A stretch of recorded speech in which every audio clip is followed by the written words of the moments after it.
Yo, what is up, guys? It's your boy Bernie here along with Sean. What's up, guys? Welcome back.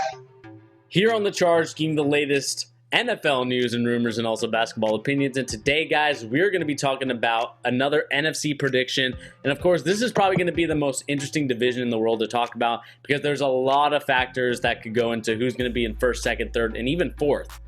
And of course, we're talking about the NFC South. And let's talk about it here, guys. If you guys want to check out our other videos, we have ones talking about the NFC North, the NFC East, and also the AFC video, which eventually I will break down into their individual divisions. But nevertheless, go and check out that long video. There's a lot of laughs, a lot of in-depth analysis from me and Sean up here. And Sean, before we talk about this, guys, remember to hit that like button. Also remember to hit that subscribe button if you're new to the channel. At this point, currently, we are about 32 subscribers away from 700. Can we get to that 700 mark by the end of June? And also remember to hit those likes. Can we get 20 likes? I'm asking for 20 today. We want 20. We want 20. But like I said, enough pandering about getting my channel more views and numbers. Let's talk about the NFC South. So, Sean, what do we make about this division? I talked about it being the most interesting division in the world. What do you make of it? I completely agree. I mean, this is really tough to call. You know, you have the Atlanta Falcons with a former MVP quarterback in Matt Ryan with weapons like Julio Jones, who picked up Todd Gurley. That's insane. You have the Carolina Panthers, who have Christian McCaffrey and have a new quarterback in Teddy Bridgewater, who, you know, is so slightly unproven but has won some big games in his career. You look at the Saints; they've been consistently contenders, just not able to get over that playoff hump, and you know, really close to being a Super Bowl team. And the Buccaneers added Tom Brady. I think that, you know, that's just right there makes them a contender. It's going to be a crazy division. And it's really hard to pick who's going to be in fourth. But for me, I think we're going to have to go with the Panthers in fourth place here. I just think Teddy Bridgewater, even though he is surrounded with a lot of weapons, I mean, he's got Christian McCaffrey, DJ Moore, and they picked up Robbie Anderson. That's a really good lineup of offensive weapons. I just don't see them, you know, doing enough to be able to compete with the other teams. The Falcons do have injury problems where, you know, Julio might not play a full season, and that's really make or break. Todd Gurley, he obviously has his knee issues. He says he's fine. Will they be able to give him the kind of snaps that the Rams did when they went to the Super Bowl and Todd Gurley was a crucial piece? I don't know about that. I just don't know if he's going to be able to keep up with that. I mean, it's possible, and that could change the entire division. But this is definitely going to be, in my opinion, probably the most competitive division in football this year, or at least the most interesting. But for me, I think the Panthers are going to be in the bottom, and I think that's simply because Teddy Bridgewater isn't as good as Drew Brees, Tom Brady, or Matt Ryan. And I 100% agree with you there. I was thinking about, like, well, maybe the Atlanta Falcons might be in fourth place, but no, it has to be the Carolina Panthers because, to be honest, they've relied so much on Christian McCaffrey this last year being the solo dolo carrier of the offense. You know, kind of everything runs through him. And I think Teddy Bridgewater is a great quarterback, and it's unfortunate that he had that injury that kind of sidelined him because I think he could have been a decently good quarterback in this, at least for the Vikings before they decided to trade him and whatnot. But I think I'm in agreement with you. I just think on defense, they're a little bit older. They've got some great players there, but I just think that they still need to get a little bit younger in some aspects of it. Offensive line isn't what it once was. They have Russell Okung now, you know, former Seahawk. At the same time, I'm just not convinced that Teddy Bridgewater has even the weapons. Like, I like Robbie Anderson, I love DJ Moore, but at the same time, I'm just not convinced on those two as much. Maybe DJ Moore a little bit more than Robbie Anderson. But when it comes to talking about the quarterback, I just think that Teddy Bridgewater is just a step below Matt Ryan. And even then, I'm not really high on Matt Ryan. But I just think that defensively, they're going to get beat up a little bit, and they're probably going to be unfortunately, because, you know, this team is good enough that if they were in any other division, I think that they would be a top two at least in any other division. Yeah, I mean, I think any team in this division could potentially contend for a playoff spot in, you know, any other division. So, you put one of these teams into the NFC North or the NFC East, and they could be competing for first place or a wild card. I mean, yeah, the NFC least. I think that the NFC South is actually pretty stacked now. And so, I mean, the Panthers sitting in the bottom, they have a generational talent in McCaffrey, and they have really good wide receivers. So it's really just, can Teddy Bridgewater perform? Right. And I think the next thing we got to move on to is, of course, the third place team. And my third place team has to be the Atlanta Falcons.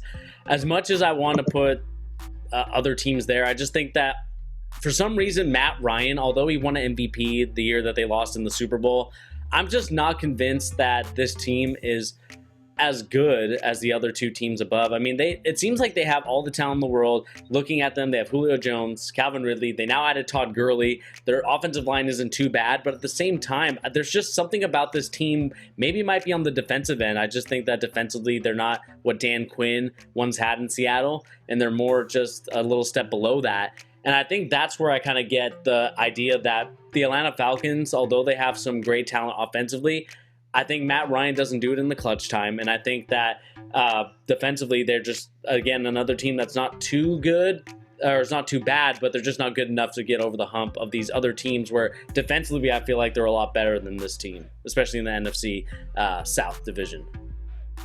Yeah, I mean, it's a really tough call. I just don't know how good the Tampa Bay Buccaneers will be. Tom Brady's he's pretty old, but I mean, I will have to agree with you in the sense that I'll be putting the Falcons in third place here. I just don't know if they'll be able to stay healthy. There's too many question marks with Todd Gurley, too many question marks with Julio Jones. Julio Jones, if he's healthy, consistently dominates games. Mm-hmm. But, he rarely plays a full season. And Todd Gurley, can he return to that almost MVP level running back status? If that's possible, this team, if Julio Jones and Todd Gurley were healthy for an entire season with Matt Ryan, it could completely change the shape of the league. But I just don't know if I see it happening. And yeah, their defense, I don't think they've added enough pieces to really be able to cover it up. I feel like their secondary has always been a big issue, and they didn't do anything to improve their secondary. And so for me, the Falcons are most likely going to take third place. But again, I do say that, if those three players, Todd Gurley, Matt Ryan, Julio Jones, if they stay healthy, that's going to be one of the most dangerous, wide receiver, QB, running back trios in the league. It may be the most dangerous because, I can remember many times where the Seahawks, even in the playoffs, got roasted by Julio Jones. And trust me, I've seen Todd Gurley go off against us many times. He is a really, really talented running back if he's healthy. He is a top 3 running back in the league if he's healthy. I'd put him right up there in that conversation with, Saquon Barkley and Christian McCaffrey. So, if he doesn't have, that arthritis in his knee, he says he doesn't. The Rams obviously signed him to a big deal and then let him go. So it's a lot of question marks. But for me, I think the Falcons, I just don't see him staying healthy. I don't see Dan Quinn being able to, turn that team around completely. He's a defensive coach, but their defense just isn't that good. For me, they're going to be in third place. Yeah, and I think the biggest question mark now is going to be the top 2 teams that we're going to talk about, because these 2 teams could go either way, and I'm going to go with the Saints in second place. I think that although I like them, although they're defensively, they're probably one of the best in the division, I just think there's just something about we talk about Tom Brady being old, but Drew Brees is also old as well. I mean, I think this is going to be his last year before he retires and also got canceled. But just talking about it, just seeing the offensive line is not too bad. They have some pretty good weapons. Michael Thomas just keeps getting those slant routes. Eventually, the defense is going to catch on to that. They're going to make sure that he doesn't get his touches. And even though Alvin Kamara and Latavius Murray are there, and they now added Ty Montgomery, I don't know what it is about this Saints team. I think that Alvin Kamara he was less and less used as the season went on last year. And I think that's a little worrisome for the Saints if they can't get a consistent running game going with them. because I feel that that's how Drew Brees was able to kind of relieve some of the pressure from him from not taking so many big hits. But I mean, if Alvin Kamara is going to be the Alvin Kamara that we knew and loved, then I think he'll be fine. But I just think that looking at the roster, I think, like I said, defensively, they're probably one of the best in the division. But something about the offense just seems off to me. And it has, I don't think it has anything to do with what Drew Brees' comments were talking about, his thing. But I think that there's just something about the team that I feel next year they're going to take a huge step back. Not big enough to where they're going to be like in third or fourth place, but definitely a step back to where they're going to be in second, in my opinion. Yeah. I'm going to have to completely disagree with you. I think the Bucs are going to be in second place here. I think Tom Brady, I know we say it every year, but I think Tom Brady's done. He just doesn't have the arm strength. We're not talking about Tom Brady where he threw 25 deep touchdown passes to Randy Moss. Mike Evans is a amazing deep threat and a really good wide receiver when healthy. If Tom Brady could recreate that and have that arm strength, it would be great. I mean, he didn't have a lot of deep threats last year, but I just don't think he has the strength to throw the ball like he used to. Mike Evans could easily have a Randy Moss-like season if Brady was still in his prime. And you have Rob Gronkowski coming out of retirement. Is he just going to be, kind of a fake target here? He looks very, very skinny, and he's already been injury prone. He's one of those wear and tear players. Maybe the years off helped him, but I just really don't see Rob Gronkowski being able to make a big difference in the offense. They do have really good weapons around Brady. And I mean, I heard that Percy Harvin wants to go play for the Bucs, and that could be another, huge weapon for them. So Brady might not even have to do much, but looking at their defense is it's pretty good, but they weren't great last year. Bruce Arians, to me, isn't a great coach. I don't think he's amazing at all. So when I look at that and I compare them to the Saints, which we'll get into in a little bit, for me, I just don't see them, making that jump. And I know everyone's all over the Tampa Bay Buccaneers. They're going to the Super Bowl. They're going to be contenders. Tom Brady, obviously is the GOAT. But does he still have it? He's so old. He can't throw the ball deep. His last pass with the Patriots was returned for a pick six. And it was a quick slant, just like usual. I mean, he's just throwing quick slants. I just don't see him able to utilize Mike Evans to the best of his ability. Maybe that connection with Rob Gronkowski will help them out, but to me, I think the Saints will be pulling ahead of them. Well, I mean, like in comparison, we talk about Tom Brady being old, and I talked about this just in the Saints part about it. I mean, basically, Drew Brees is just a year younger than Tom Brady. I mean, it's 41 and 42. I mean, these guys are old. Obviously, they don't really have that much left in the tank. But I just think that when I look at the Tampa Bay Buccaneers offensively and even defensively, they have some really decently good pieces. I like some of the stuff that they have here on defense. They have Vita Vea, who I like, UW guy. Dominican Suh, if he's able just to be a disruptor, doesn't really have to get sacks. He can do the Jadeveon Clowney role, be a run stopper and whatnot. They have Shaquille Barrett, who I like. They have a lot of players that I really like on defense that can make some plays. But I just think that every time I feel like, and this is just, on feeling, and we can talk about feeling being an equitable stat or not, but it doesn't matter. I just feel that Tom Brady, for some reason, every time he gets doubted, he proves people wrong. And I know that even at the age of 42, a lot of people are saying he's done. There's no way he's going to get to 45 and play football because that's his goal, is to play till 45. I just think that he's got enough, I feel like, to just carry a team. And I don't think that they're going to do the same offense that they did with Jameis Winston, where he had to hold the ball a little longer to get his receivers open, or to just throw his receivers open, especially when you have deep threats like Mike Evans and even Godwin. And then you have your tight ends like O.J. Howard and Cameron Brate. I just think Rob Gronkowski is going to be a situational guy. I don't think he's going to be a guy that plays every down, because I don't think he would re-sign or even play football again if he was an every down tight end. So I think that the weapons around him, I think that they're going to go with a more quick offense. They're not going to go to they're not going to make him hold the ball any longer, because the offensive line per se isn't as good. I mean, they did draft Tristan Wirfs, who I don't mind. I think he's a decently good lineman. I don't think he's anything special. I think he's going to be, if we had to do like a Madden rating, he'd be like around an 80, which is like average, kind of a little bit above average. But nevertheless, I think that Tom Brady has just enough weapons. And I know you don't like Bruce Arians, but I just think that Byron Leftwich, the offensive coordinator, I like him. I know he was a former quarterback for the Jaguars. They had Todd Bowles, who's a great defensive coach. Maybe not a great head coach, but great defensive coach nonetheless. So I think that they do have enough, and I love the weapons that they have on offense. And even defense, it's not bad. They have some pieces here and there.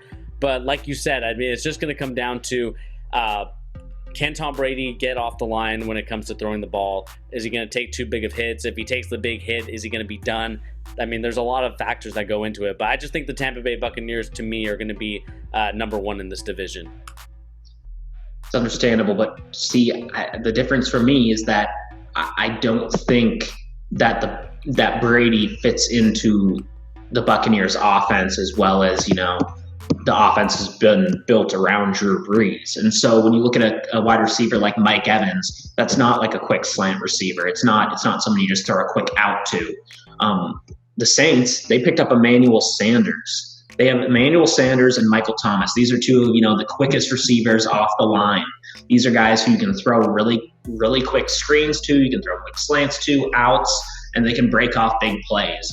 You add that in with Alvin Kamara. To me, you know, you have two old quarterbacks who can't throw the ball deep like they used to. And the fact is, I just think that the Saints have built around Drew Brees better than the Bucs are built for Tom Brady. Mike Evans is a deep threat receiver. Emmanuel Sanders is someone who you just throw a slant to, just like Michael Thomas, and they can break off, you know, in a 70-yard touchdown run. It's these big play guys who turn small plays into something huge. So looking at the Saints, for me, they didn't do a ton to upgrade their defense, but I think they did just enough with, you know, getting Malcolm Jenkins, who obviously isn't happy with Drew Brees. And they also got Janoris Jenkins, a cornerback, who's a decent cornerback. I think they've improved some holes that they had, and they're honestly going to be able to, you know, turn this into a better season. You know, they're used to sitting at the top. They're going to have to contend with the Buccaneers and Tom Brady. But I just think that Drew Brees is set up for more success because, you know, the Buccaneers didn't expect to have Tom Brady right now. But the Saints expected to have Drew Brees this entire time, and they've always been working with that. And adding someone like Emmanuel Sanders, who was just a game changer for the 49ers, is just absolutely huge. Emmanuel Sanders and Michael Thomas might be the best wide receiver duo in the NFL. And when you put that with someone like Drew Brees, who's good at getting the ball quickly out of his hands to these quick receivers, to me, that just spells an offense that you know may not be able to be stopped. And so that's why I'm going to put them in first place.